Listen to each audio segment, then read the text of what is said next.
Hi hello అండి అందరికీ నమస్కారం అండి ఫ్రెండ్స్. ఇప్పుడు అందిన వార్త, ఇక విద్యార్థులకు అదిరిపోయే శుభవార్త. ఇక 5 రోజులు సెలవులు అంటూ అప్డేట్ అయితే రావడం జరిగిందండి.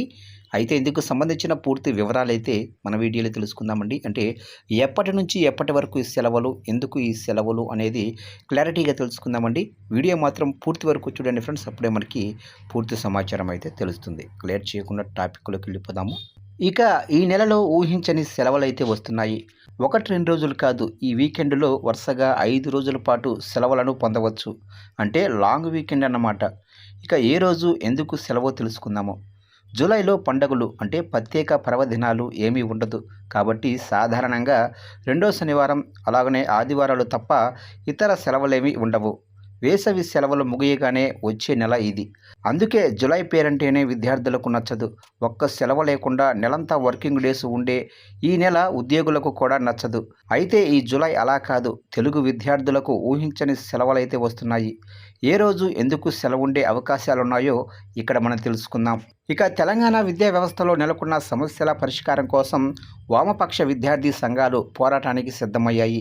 ప్రైవేటు విద్యా సంస్థలనే కాదు, తమ యాజమాన్యంలో నడిచే ప్రభుత్వ విద్యా సంస్థలను కూడా రేవంత్ రెడ్డి సర్కారు నిర్లక్ష్యం చేస్తుందని స్టూడెంట్స్ యూనియన్ లీడర్లు ఆరోపిస్తున్నారు. ఈ సమస్యల పరిష్కారం కోసం జూలై 10 అంటే వచ్చే శుక్రవారం రాష్ట్ర వ్యాప్తంగా కూడా విద్యా సంస్థల బంద్కు వామపక్ష విద్యార్థి సంఘాలు పిలుపునిచ్చాయి.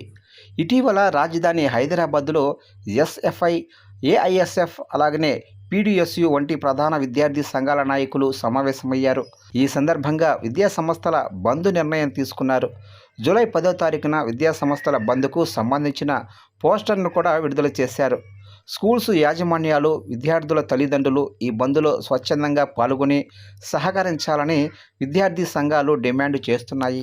ఇక కాంగ్రెస్ ప్రభుత్వం విద్యా వ్యవస్థను భ్రష్టు పట్టిస్తుందని, స్టూడెంట్స్ జీవితాలతో ఆడుకుంటుందని బీజేపీ విద్యార్థి విభాగమైన అఖిల భారత విద్యార్థి పరిషత్ ఆరోపిస్తుంది.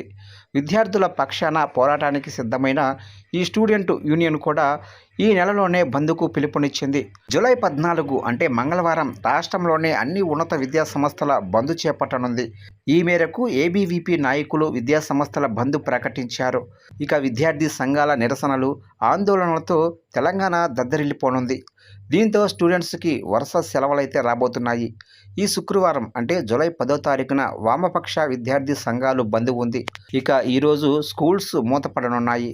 తర్వాత రోజు రెండో శనివారం జూలై 11 అన్ని ప్రభుత్వ, ప్రైవేటు విద్యా సంస్థలకు సెలవే.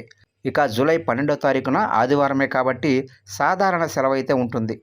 ఇలా ఈ వీకెండ్ వరుసగా 3 రోజుల పాటు సెలవులైతే వస్తున్నాయి. వీకెండ్ కాస్త లాంగ్ వీకెండ్గా మారిపోతుంది. ఇక జూలైలో కేవలం ఒకే ఒక్క రోజు అధికారిక సెలవైతే ఉంది. అది అందరికీ కాదు, కేవలం కొంతమంది ఉద్యోగులకు మాత్రమే. జూలై 16వ తారీఖున రథయాత్ర సందర్భంగా గవర్నమెంట్ ఉద్యోగులకు ఆప్షనల్ హాలిడే ఇస్తున్నాయి తెలంగాణ, ఆంధ్రప్రదేశ్ ప్రభుత్వాలు. అంటే ముందస్తు అనుమతితో వేతనంతో కూడిన సెలవైతే పొందవచ్చు. ఇక రెండో శనివారం, 4 ఆదివారాలు మినహా మిగతా అన్ని రోజులు వర్కింగ్ డేసే. విద్యార్థులకు బంధుల రూపంలో సెలవులైతే వస్తున్నాయి. కానీ ఉద్యోగులకు అలాంటి సెలవులేమీ లేవు.